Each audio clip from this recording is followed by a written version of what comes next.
তারিখ চূড়ান্ত, প্রস্তুতি নিচ্ছিলেন বিয়ের, কিন্তু ভয়াবহ ভূমিকম্পে মুহূর্তেই শেষ সব স্বপ্ন। নিজে বাঁচলেও বাঁচেননি হবু স্ত্রী। বিধ্বস্ত ভবনে চাপা পড়ে মৃত্যু হয়েছে তার। বিয়ের পোশাকের পরিবর্তে এখন প্রিয়তমাকে পরাতে হবে কাফনের কাপড়। তুরস্ক সিরিয়ার বিধ্বংসী ভূমিকম্পে মৃতের সংখ্যা বাড়ার সাথে সাথে জন্ম নিচ্ছে হৃদয় বিদারক এমন অনেক গল্পের। এপ্রিলে পূর্ণতা পেত তাদের ৩ বছরের প্রণয়।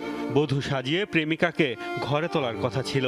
বিধ্বংসী ভূমিকম্প মুহূর্তেই চুরমার করে দিয়েছে সব স্বপ্ন।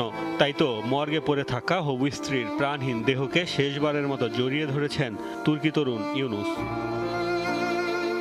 দুজনের বাড়ি কয়েক কিলোমিটার দূরত্বে। ভূমিকম্পের দুলনি টের পেয়ে নিজের বাড়ি থেকে বাইরে বেরিয়ে আসেন ইউনুস। প্রাণপণে দৌড় শুরু করেন হবু স্ত্রীর বাড়ির দিকে।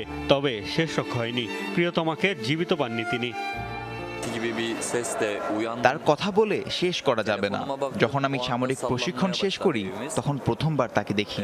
তখন তার বয়স ছিল 17। প্রথম দেখাই দুজন দুজনকে ভালোবেসে ফেলি। আমার চেয়ে 4 বছরের ছোট ছিল সে। আমাকে অনেক বেশি ভালোবাসতো। এত ভালোবাসা আমি আর কখনো কারো কাছ থেকে পাইনি।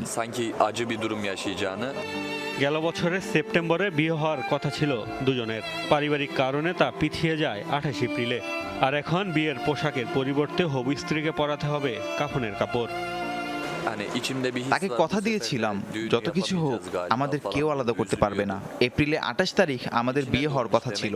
এমন কিছু হবে কখনো কল্পনাও করিনি। স্বপ্ন ছিল তাকে বিয়ের পোশাক পরাবো, আর এখন কাফনের কাপড় পরাতে হচ্ছে।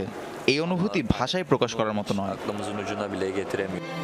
ভূমিকম্পে বিধ্বস্ত এলাকাগুলোতে মরদেহ রাখতে স্টেডিয়াম পার্কিং লটকে বানানো হয়েছে অস্থায়ী মর্গ। দাফনের জন্য এসব মর্গে রাখা প্রিয়জনের মরদেহ বাড়ি নিতে ইউনুসের মতো অনেকেই ভিড় জমাচ্ছেন। মোস্তফা মাহমুদ, যমুনা নিউজ।